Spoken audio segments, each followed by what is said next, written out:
Boa noite, estamos chegando com mais um programa Raio X, sempre trazendo um convidado especial. Desta feita, estamos num modelo diferente, estamos online com o nosso entrevistado. Estamos falando hoje com o bispo José Cordeiro de Souza, ele que é presidente da Igreja de Nosso Senhor Jesus Cristo. Ele foi eleito, reeleito, agora está terminando o seu segundo mandato e é uma honra para a gente recebê-lo nesta oportunidade. Aqui em Mundo Novo, a Igreja de Nosso Senhor Jesus Cristo está desde o ano de 1961. Está ali no bairro Bernec, uma das primeiras da nossa cidade. Boa noite, bispo. Boa noite. É um prazer estar participando desse programa Raio X. Muito bem. Muito bom. Prazer é nosso e vamos bater papo aqui por aproximadamente 45 minutos. Tá aí, um abraço para a sua família, um abraço para a sua esposa, enfim. Vamos nesse momento, então, iniciar o nosso bate-papo. Ô, bispo, conta um pouco da sua história. Tá? Os membros da Igreja de Nosso Senhor Jesus Cristo conhecem, né? Mas eu gostaria que o senhor se apresentasse para os nossos telespectadores. Bem, eu dou graças a Deus que nasci já em berço cristão, a minha família, meus pais já eram desse ministério. Faz poucos anos, né? Apenas 64 anos, 64. E aprendi muito com meus pais biológicos, também com os pais na fé, né? Inclusive o teu pai também, pastor José Bezerra, e outros pastores antigos, né? E me batizei na adolescência ainda, e no ano de 1993, já comecei a pastorear a igreja, já fui chamado para o pastorado, né? E a partir daí, não parei mais. O Senhor me chamou para essa obra, o Senhor gostou de mim, eu gostei dele, gostei do trabalho e, graças a Deus, estou até hoje nessa missão de pastorear o rebanho do Senhor. Ô, bispo, como é que foi o seu chamado pastoral? O senhor teve alguma visão celestial? Enfim, como é que foi? Ou a necessidade? Como é que foi o seu chamado? Cada pastor tem a sua experiência, né? Eu acho que a minha foi um crescimento normal, né? Eu, como disse, desde criança, e inclusive a tua mãe foi minha professora da escola dominical das crianças. Pois é, e ela conta isso com muito orgulho. Irmã Joaquina, comecei a aprender com ela. E aí a gente passou a ser líder de jovens, diácono, secretário, e foi normalmente, né, foi um crescimento.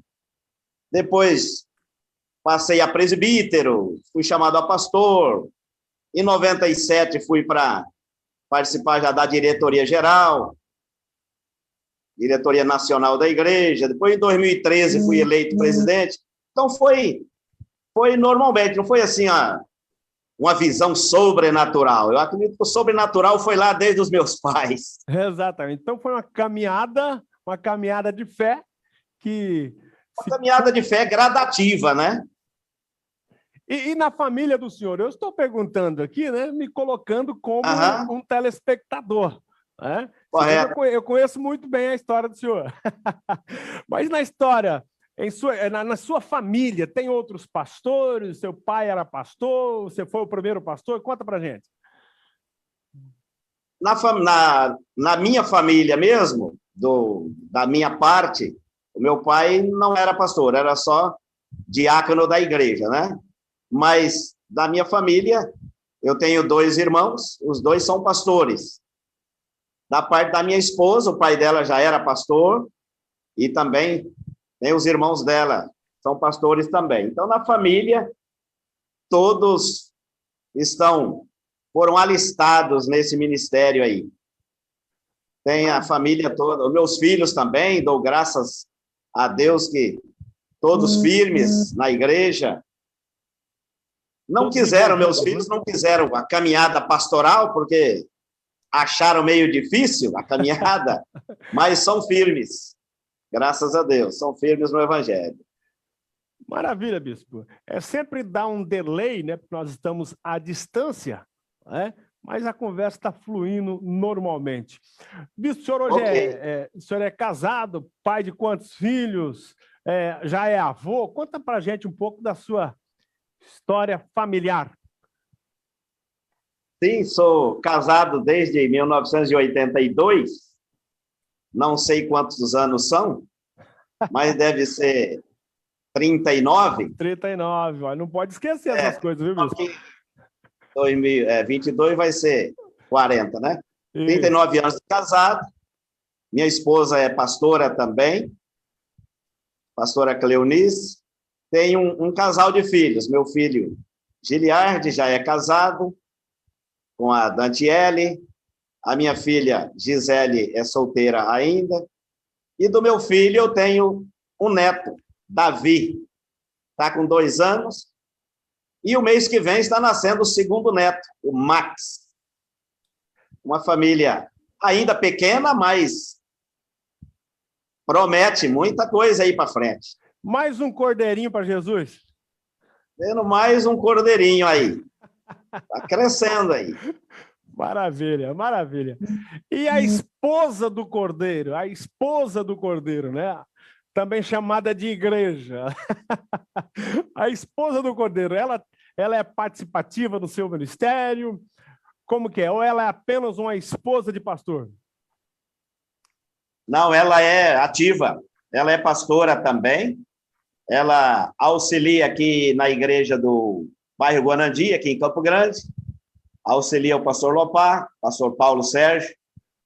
Ela atua mais na área de oração e intercessão com a igreja local aqui em Campo Grande, né? No meu pastorado aí, geral, ela viajava comigo também, não muito, igual eu, porque eu fazia, durante esses 8 anos, só no último ano aí, por causa da pandemia, que deu uma diminuída, mas eu sempre fiz 2 viagens por mês, viagens longas, né?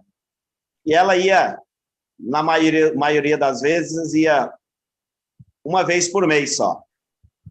Mas sempre ativa aqui na igreja local e sempre apoiando o meu ministério também, como a família, os filhos também. Que bom, maravilha. O bispo, né? O bispo Cordeiro, José Cordeiro, mais conhecido aí nacionalmente como Bispo Cordeiro, daí porque eu disse que é a esposa do Cordeiro. Mas vamos lá. Foram aí 8 anos de trabalho, né?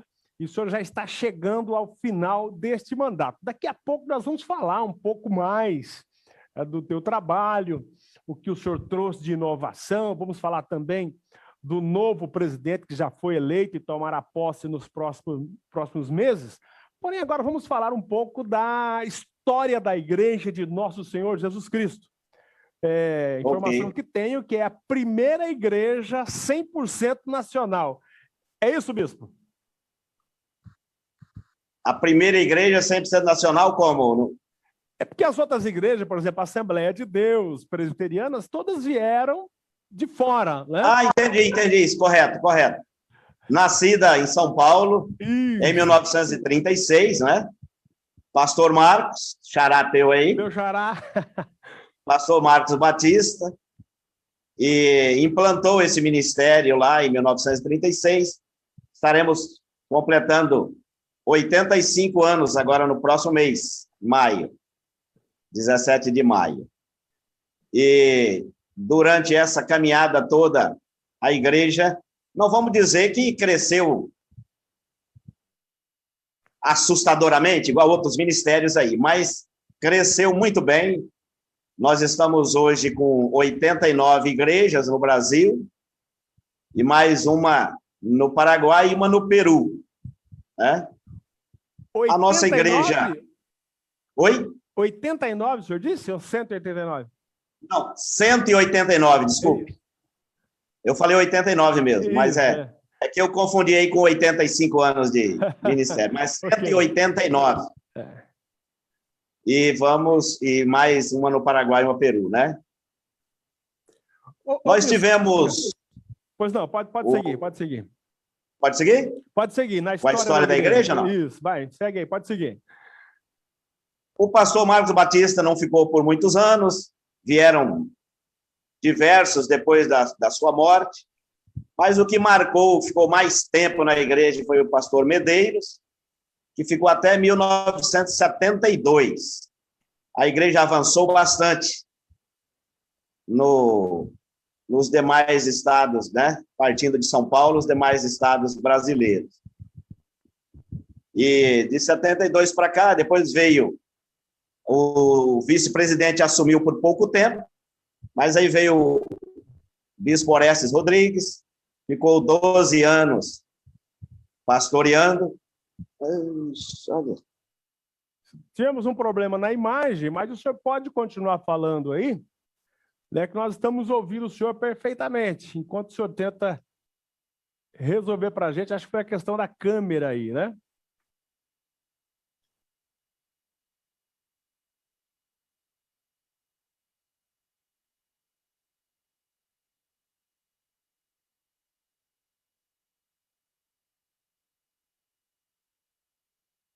Bispo, me ouve?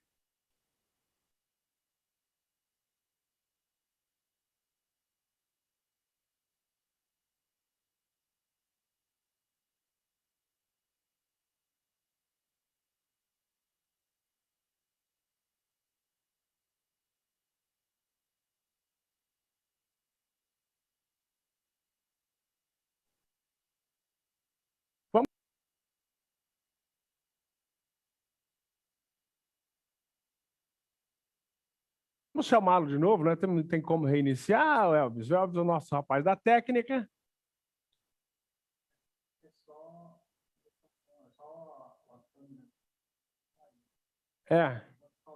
Isso, pausa aí. Eu falar que o bispo Orestes deu uma continuidade no crescimento. Isso. Nós já estamos gravando ou não? Já estamos direto, já estamos gravando. Então, deu uma pausa aí. Isso. O bispo Orestes, então, assumiu, ou seja, após a morte do pastor Medeiros, assumiu o vice-presidente Manuel Zip por pouco tempo. Depois o bispo Orestes ficou 12 anos, deu continuidade nesse crescimento aí. Após ele veio o bispo Eugênio Rocha e deu uma abertura na área de dons espirituais, dízimos e também na autonomia das igrejas quanto à liturgia de cultos. E a igreja continuou avançando, né? Após ele veio o bispo Paulo Gabriel. Pode ir continuando? Pode ir continuando, vai aí. Ok. Aí, depois do bispo Eugênio Rocha, veio o bispo Paulo Gabriel. O bispo Paulo Gabriel também continuou com o mesmo projeto, né? Manteve a autonomia das igrejas e aprimorando as igrejas nessa autonomia, implantou o trabalho nos lares, células, e teve um bom crescimento também. Ele ficou 8 anos, após ele veio o bispo José Cândido, e continuou também a mesma metodologia de trabalho nas casas, passando de célula a grupo familiar, só mudou o nome, mas deu um avanço. E depois do bispo Cândido, eu assumi, né? Mantivemos o mesmo nome de grupos familiares e acrescentamos o discipulado. E, graças a Deus, a igreja avançou bastante em todo esse período aí. Ô, bispo, como que se deu, né? O senhor já contou os personagens, o senhor falou do Marcos Batista, mas o que levou o pastor Marcos Batista a iniciar o trabalho, iniciar a igreja de Nosso Senhor Jesus Cristo? Ele era da Igreja Batista em Salvador, na Bahia, e veio para São Paulo, e você sabe que tem um choque não digo de gerações, mas de regiões, né? Cultura, né? Cultura, correto, esse é o termo. E teve um choque de cultura, ele não se adaptou bem na Batista em São Paulo. E aí foi quando ele, então, saiu da Igreja Batista, foi procurar outras igrejas, congregou na Congregação Cristã do Brasil, de onde saiu a Paz de Deus, o nosso ministério, né? Isso. Mas ele não permaneceu lá e visitou outras igrejas também. E aí ele orando para Deus lhe orientar em qual ministério ele ingressaria, ele sentiu de Deus a implantação desse ministério. Teve ali um período de jejum, de oração, e nesse período de jejum e oração ali, ele entendeu Deus lhe falando para implantar a sua igreja. E ele entendeu que fosse o nome Igreja de Nosso Senhor Jesus Cristo, né? Mas a necessidade foi essa aí, ele não se adaptou na igreja onde ele congregava, a Igreja Batista, em São Paulo. Muito bem, bispo. Ao longo da história, a igreja é uma igreja, podemos dizer assim, antiga, né? 1932, é isso? Né? 36. 85 anos, como o senhor havia falado, né? Correto. Acompanhou diversas transformações políticas e sociais do Brasil. Eu posso afirmar Sim. que a igreja de 1936 não é a mesma de 2021. Quais foram as principais mudanças, se bem que o senhor já falou algumas, neste período, e como está a igreja hoje? Naquele período ali, a própria nação vivia um período diferente, né? Período do militarismo, o período da ditadura. Isso teve as alguns igrejas, resquícios não na digo igreja? só o nosso ministério, mas a nossa igreja também viveu naquela época lá essa mesma cultura aí, um autoritarismo, uma ditadura. E a partir do Bispo Orestes, de 72 para cá, é que começaram algumas mudanças, né? Questão de uso e costumes, doutrinas também, lógico que as doutrinas bíblicas não se mudam, mas tem outras maneiras de se interpretar, né? E aí é onde vieram a abertura maior do avivamento na igreja, dons espirituais, reconhecimento de ministérios, pastoral, ministério de evangelismo, missionários. Então, houve essa abertura também. Tinha aquela doutrina da igreja mesmo, de se cantar só o hino do cantor cristão, que era o hino o hinário da Igreja Batista, né? Como ele veio de lá, a igreja então só usava o cantor cristão. Depois teve essa abertura, cantar outros hinos. E, no geral, teve uma abertura muito boa. Eu tenho como uma abertura muito boa. O senhor participou de grande parte dessa história. O senhor imagina que hoje a igreja está melhor do que há 60 anos, digamos assim, que o senhor começou na igreja? Está melhor. Eu acompanhei, porque quando criança, desde a época do pastor Medeiros, ele ia muito aí na nossa região, vinha muito aqui no estado do Mato Grosso do Sul, né? Muito, eu digo assim, não sei se uma vez por ano, ou cada 2, 3 anos, mas eu lembro que ele vinha. E a gente, mesmo criança, acompanhava pelos nossos pastores, pelos líderes antigos, como que era rígida a nossa igreja, né? E até era um pouco difícil do pessoal administrar, porém, nós entendemos também que, devido à liberdade que nós temos hoje, o povo aí fora tem liberdade também, né? Tinha uma facilidade assim, tinham poucos ministérios naquela época, poucas igrejas, então era aquela ditadura, né? Ou você aceita ou você vai morrer, você vai para o inferno. E a pessoa na pressão, até muitos aceitavam. Hoje, você tem que dialogar, você tem que explicar, a pessoa questiona, pergunta, mas quando a pessoa vem, ela vem certo daquilo que está fazendo. E não apenas pelo medo do hoje inferno, está um tempo melhor. Não apenas pelo medo do inferno, mas, enfim, buscando uma mudança de vida, é isso? Uma mudança de vida, não é só o medo de ir para o inferno, é viver o céu já hoje, né? Viver a presença de Deus hoje em nossa casa e na nossa vida. Maravilha. Ô, bispo, como que é a formação, a organização da igreja, começando aí pela diretoria geral? Como é que é formada? Porque a nossa igreja aqui em Mundo Novo, ela é bastante antiga, né? Mas muitas das vezes as pessoas não entendem como que é a parte organizacional da igreja, e não é sempre que a gente tem a oportunidade de estar falando com o presidente dela, né? A nível nacional e internacional. Explica para a gente como é que ela funciona.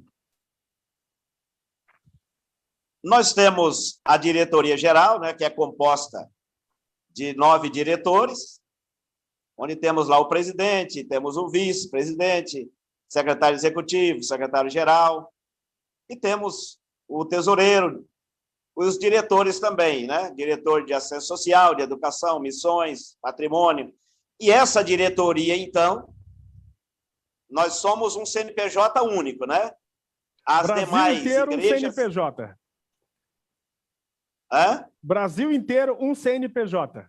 Brasil inteiro um CNPJ. Então, eu sou o pastor titular da igreja, o pastor presidente desse CNPJ. Então, as demais são filiais.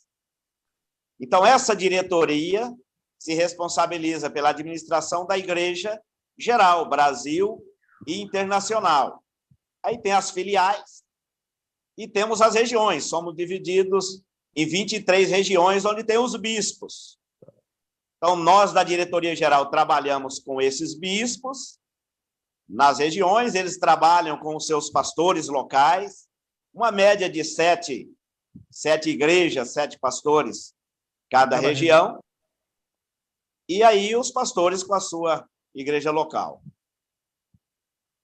Aí, dentro da administração local, existe também um modelo, ou cada pastor vai conduzir mediante a sua visão? Não.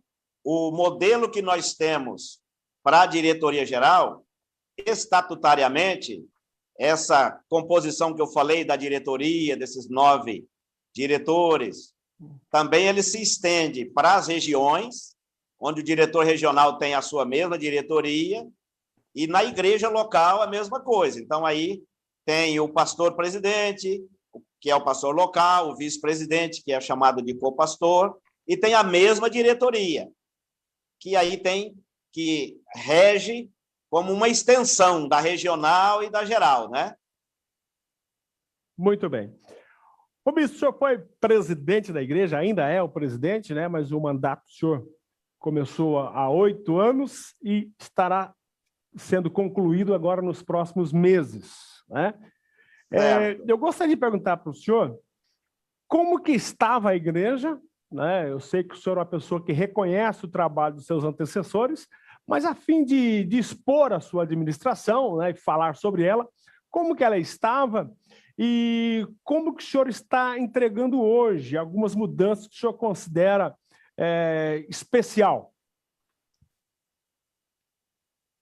O que eu vi, a necessidade quando assumi e elaborei o meu plano de trabalho para exercer, a igreja estava bem, as igrejas estavam crescendo, estavam bem. O que estava havendo uma necessidade maior era de uma integração, uma aproximação da diretoria com as igrejas locais. Os presidentes já tinham um método de trabalho deles trabalharem com os concílios regionais. Então, eles iam nas regiões e trabalhavam direto com os pastores. E a gente percebia que numa reunião apenas, onde estava ali o presidente com os pastores, não estava atendendo à necessidade da igreja local na sua realidade. Então, eu coloquei um projeto de estar conhecendo essas igrejas nas localidades, onde eu estaria em todas as igrejas, pelo menos uma vez por ano, e eu corri bastante, viajei muito, graças a Deus me deu saúde e condições para viajar. O senhor foi em todas as igrejas? Fui em todas elas uma vez por ano. E tive a oportunidade de conhecer as realidades locais de cada pastor, das suas famílias, dormindo ali na casa do pastor, alimentando com eles, cultuando na igreja local, conhecendo a sua liderança. Isso aí, eu vejo, eu tenho certeza que teve um grande avanço nessa área. Os pastores, hoje, na minha saída, estão bem contentes, até queriam que eu continuasse, mas eu creio que tem outros, além do novo presidente, que foi eleito, que é bem mais jovem do que eu, tem a mesma mentalidade, o mesmo projeto de continuar esse apacentamento dos pastores. E essa abertura aí, ou seja, esse trabalho aí de estar nas localidades, não apenas administrar da igreja sede, isso aí eu creio que favoreceu bem o crescimento da igreja também, porque o pastor indo bem e ele tendo essa facilidade em se comunicar, automaticamente a igreja melhora no seu ambiente local e proporciona um crescimento melhor também, né? Ô, bispo, e na questão de formação de líderes, de oficiais, como é que foi esse período em que o senhor esteve à frente? Como eu estava dizendo aí, devido também essa,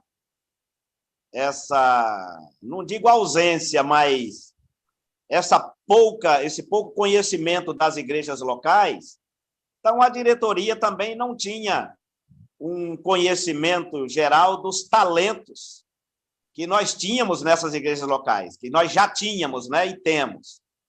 Então, nessas, não digo essas visitas, mas nesse congregar meu com as igrejas locais, eu percebi muitos talentos que nós temos. Eu, quando assumi há 8 anos, nós tínhamos 137 oficiais. Hoje nós estamos com 777. Então,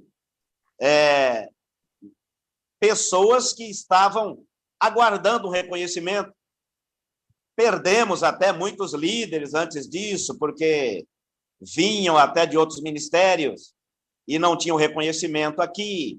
Outros da nossa igreja não tinham também o reconhecimento e os outros ministérios reconheciam, eles iam.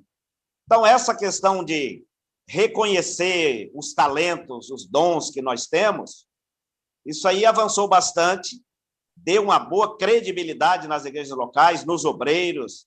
O pastor pôde contar com mais líderes, né? Porque o líder sendo reconhecido, tendo ali a sua credencial, sendo valorizado o seu trabalho, ele vai trabalhar com mais alegria e vai fazer bem mais, né? Tá certo. Ô, bispo, o Brasil está passando por um momento muito difícil, né? E o mundo olha para as igrejas. As autoridades estão todas perdidas, podemos assim dizer. Ninguém consegue dar uma definição exata de qual a solução. Nesse momento, se volta para a fé. E a igreja de Nosso Senhor Jesus Cristo, que aqui em Mundo Novo é chamada de Igreja de Cristo, né? Ela está preparada pelo seu corpo de obreiros e oficiais para atender a sociedade nas demandas dela, né, em relação à igreja, a uma igreja? Você fala nesse período de pandemia? Especialmente agora, mas eu creio sim que o mundo não será mais o mesmo, né? O mundo não será mais o mesmo. haverá uma transformação enorme. As igrejas precisam estar preparadas para isso. A denominação que o senhor preside está preparada? Nós estamos nos preparando e já temos muitas igrejas preparadas, sim.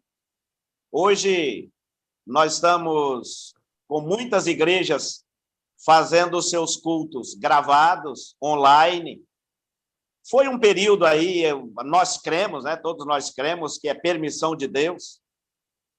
Sabemos que a Bíblia é clara que a dificuldade vai aumentar e as igrejas precisam estar se preparando. Então, é um período aí difícil, mas que está forçando as igrejas a se prepararem.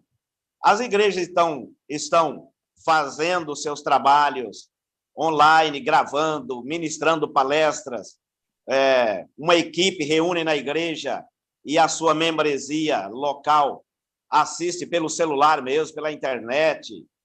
E estamos nos aperfeiçoando. Nós entendemos que, por exemplo, hoje mesmo eu recebi uma ligação de um pastor lá da Bahia, que os pastores da localidade estão revoltados e vão na prefeita, porque lá a pandemia avançou muito e está tudo fechado lá, não tem, os hospitais não estão tendo condições.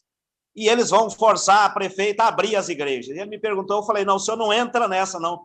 Fique na tua, quietinho aí, orando, ministrando via online mesmo, e não vai nesse manifesto, porque a prefeita está atendendo uma ordem e a prevenção, eu não creio, nós, na maioria, não estamos crendo que é uma perseguição à igreja.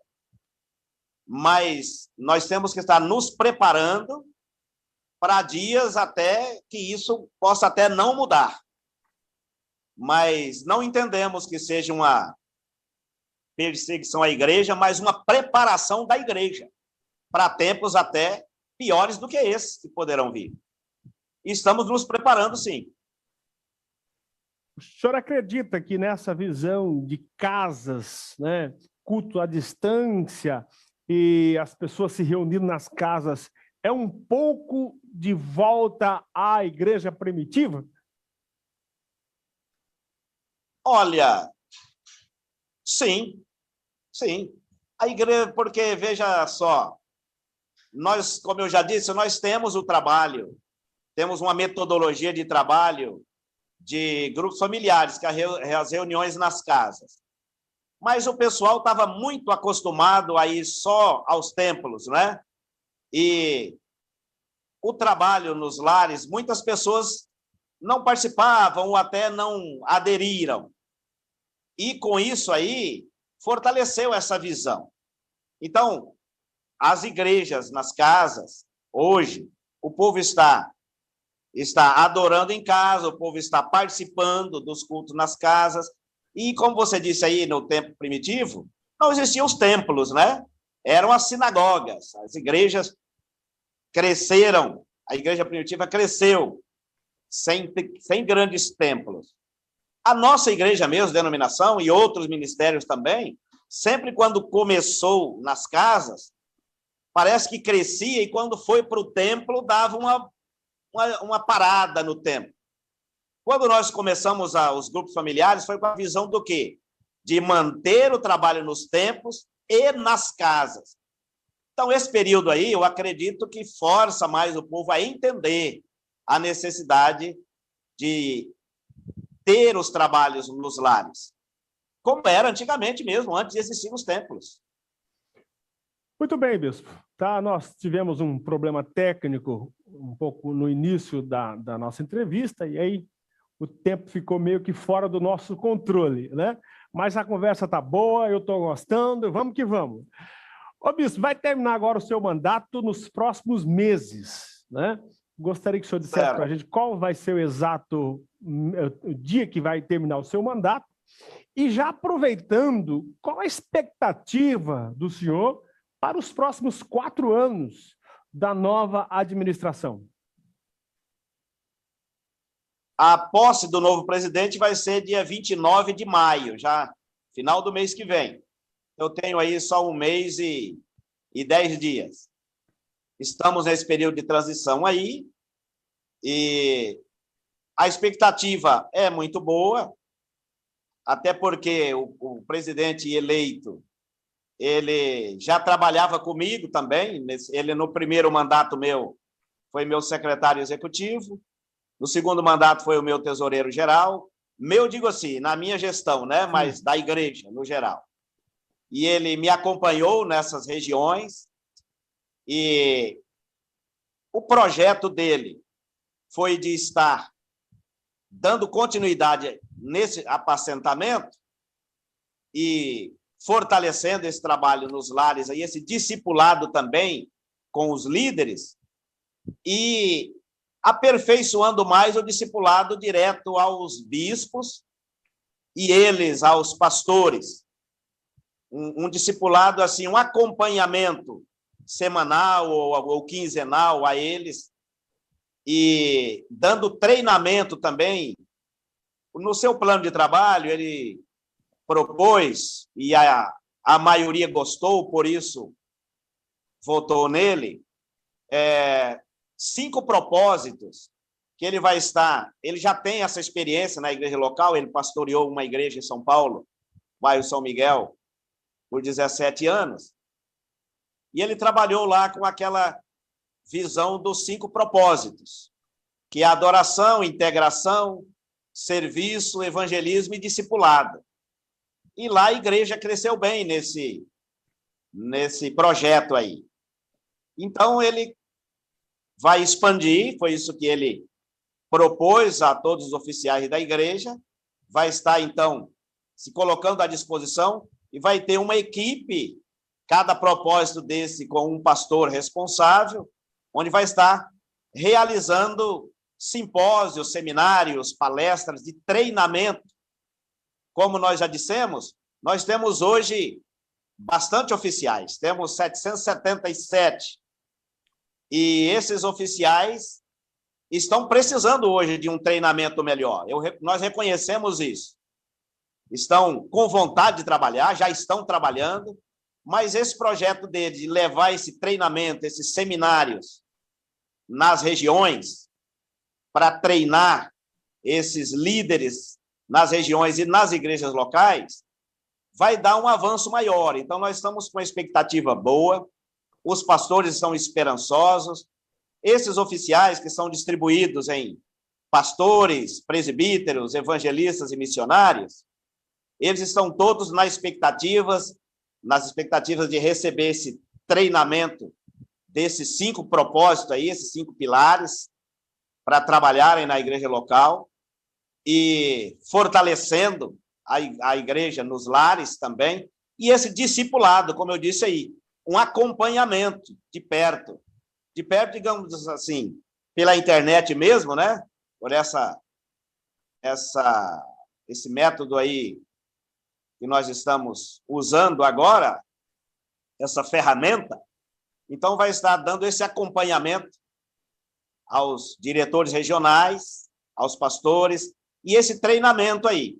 Então, nós vemos um crescimento à frente aí, com bastante otimismo. Maravilha, bispo. Ô, bispo, o senhor disse que ele foi seu secretário executivo, tesoureiro, né? E agora ele será o presidente. Talvez haverá uma continuidade, né? Mas qual seria a principal diferença da gestão do senhor com a do seu sucessor, que é o bispo Scarpim? Principal diferença? Qual seria a principal diferença? Isso. Eu acredito que será mesmo essa implantação desses 5 propósitos aí, desses 5 pilares da igreja. Porque ele vai estar usando esses oficiais que temos hoje. Por exemplo, nós temos evangelistas e os missionários que, às vezes, lá na igreja local, eles se confundem na tarefa deles, né?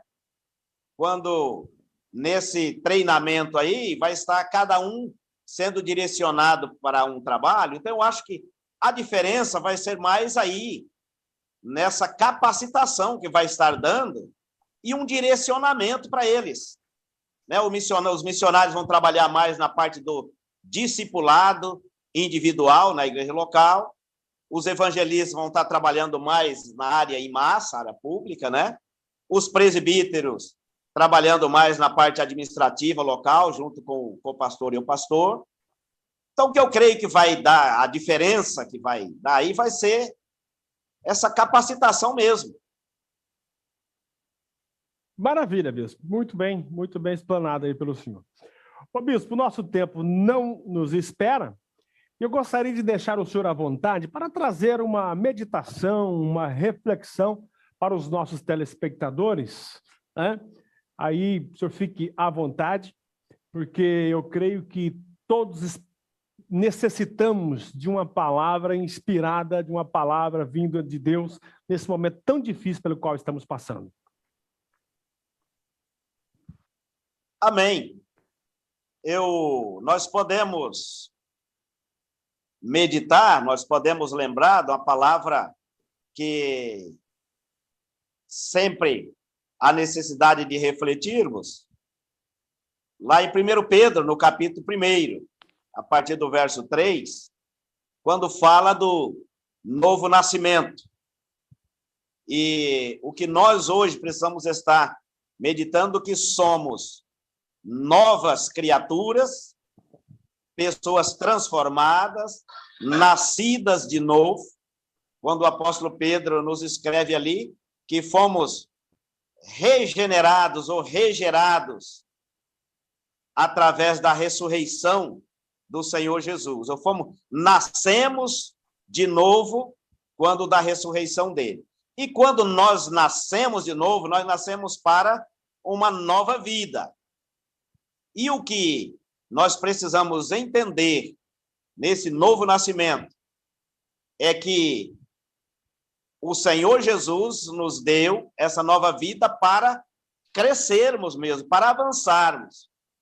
Então, nós nascemos, como hoje as pessoas recém-nascidas espiritualmente, recém-convertidas, batizadas, elas precisam de um crescimento, nós também precisamos.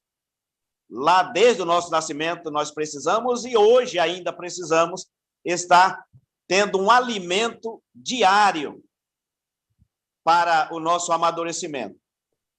A criança, eu entendo assim, nessa reflexão, a criança, quando nasce biologicamente, ela precisa de um leite, depois vai tendo ali um mingauzinho, vai tendo depois uma papinha, e até hoje nós precisamos estar comendo arroz e feijão e, de vez em quando, uma carninha aí, apesar de estar meio cara. Mas precisamos estar alimentando para nos mantermos vivos. Para isso, nós precisamos alimentar o nosso corpo físico. A vida espiritual, quando o Senhor Jesus nos deu esse novo nascimento, ele nos deu também os alimentos.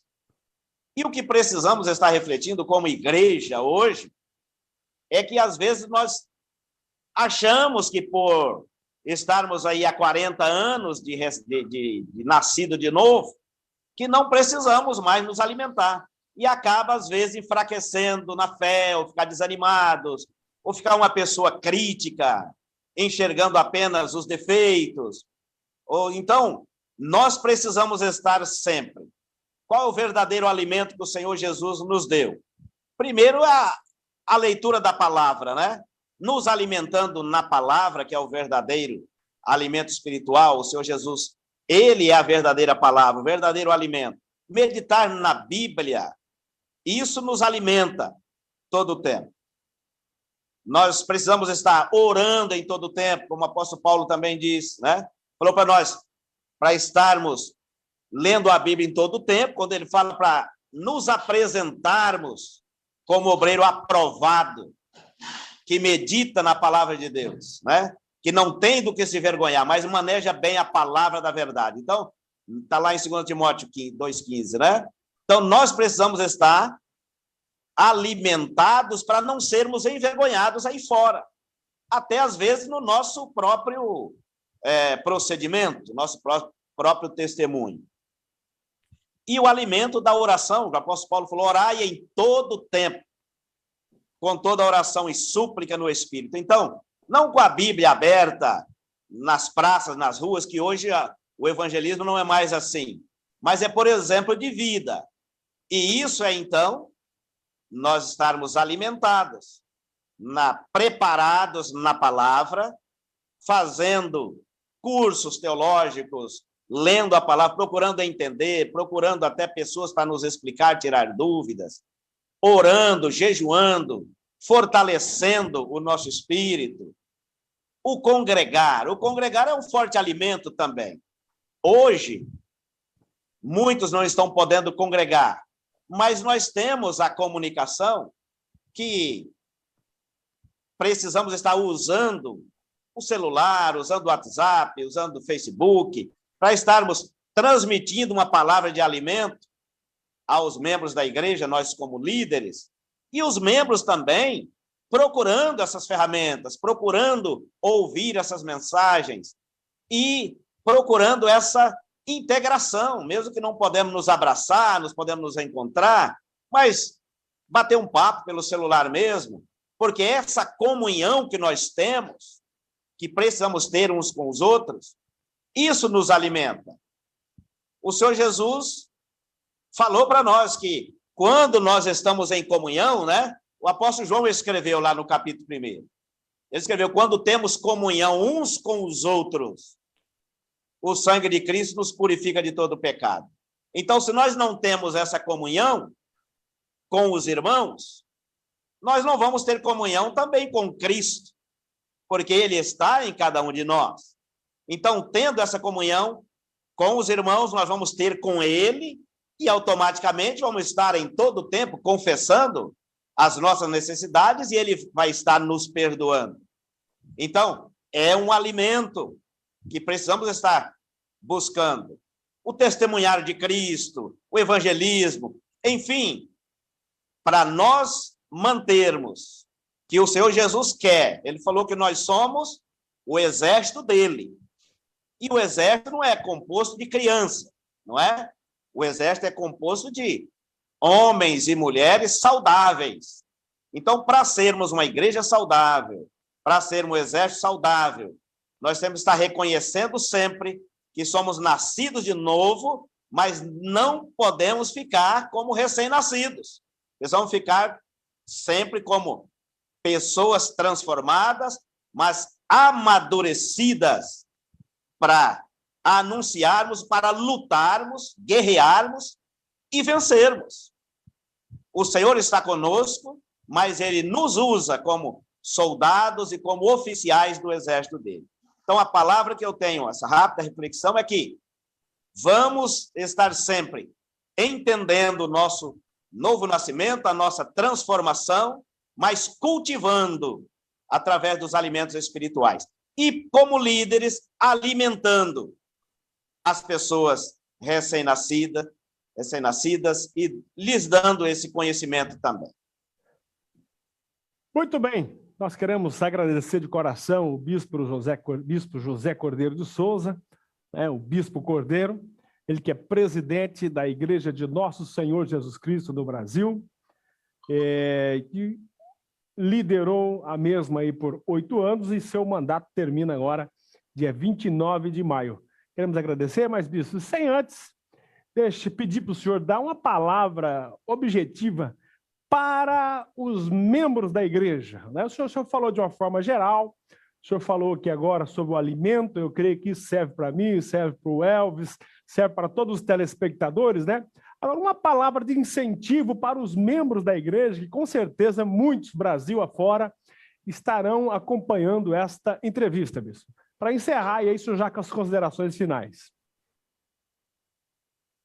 O que eu digo aos nossos queridos membros é que nesse final de mandato aí, eu estou realizado, estou feliz pelo que Deus pôde fazer na nossa igreja, no nosso ministério, e isso eu atribuo a toda a membresia da igreja que colaborou com isso em suas orações, em sua firmeza de fé, e o que eu falo, o que eu conclamo agora é que todos permaneçam firmes nesse propósito. Estamos nesse período aí de pandemia, mas não vamos olhar para as dificuldades. Dificuldades sempre vão vir, de uma maneira ou de outra, mas vamos olhar sempre para o Senhor Jesus. Nós, como eu já disse, somos o exército do Senhor, e acima de nós temos ainda o exército celestial. Vamos olhar sempre para as promessas dele, e que vocês todos, homens e mulheres, continuem firmes. Estarei firme com vocês também, todos os pastores. Vamos estar aí dando as mãos ao nosso novo presidente, a nova diretoria que será empossada dia 29 de maio. E, independente de quem seja o presidente, o principal é que o nosso líder maior é o Senhor Jesus Cristo, e espera de cada um de nós, de cada um de vocês, firmeza de fé, confiança, que mesmo diante dessa dificuldade que estamos passando, ele está presente na nossa vida, no nosso coração, na sua casa aí, na sua família, no seu lar. Então, continue aí. Se você não está podendo congregar, mas o Senhor está com você aí no seu lar, está na sua igreja local. E o que eu falo a todos vocês, continuem firmes. Foi muito bom esse tempo que eu estive como presidente, e continuará bom, porque vou continuar como pastor, vou continuar como servo do Senhor, amando a todos vocês e me colocando à disposição para estar, e sempre estarei orando por todos vocês. Lembro do nome e da fisionomia de todos os oficiais e de muitos membros locais. E nas minhas orações vou estar sempre orando por vocês. Continue orando por mim, pela minha família, como já disse, pela nova administração da igreja. Mas ore por você. Você estando orando por você, firmando a tua fé no Senhor Jesus, a igreja local vai estar firme e a igreja em modo geral também. É a palavra que eu digo a você. Em nome do Senhor Jesus, vamos continuar firmes nesse propósito. Até a sua volta ou até a nossa ida? Obrigado, bispo. Eu que agradeço pela oportunidade. Muito obrigado ao senhor ter despendido aí um tempo para estar conosco. Obrigado ao Elvis, que está ali manipulando os botões da TV Tribuna. Obrigado à nossa direção, ao Jairo, enfim, a toda a equipe. E obrigado a você, caro telespectador. Estaremos de volta, se Deus quiser, na próxima terça-feira, como sempre, com uma entrevista especial. Um grande abraço. Tchau, tchau.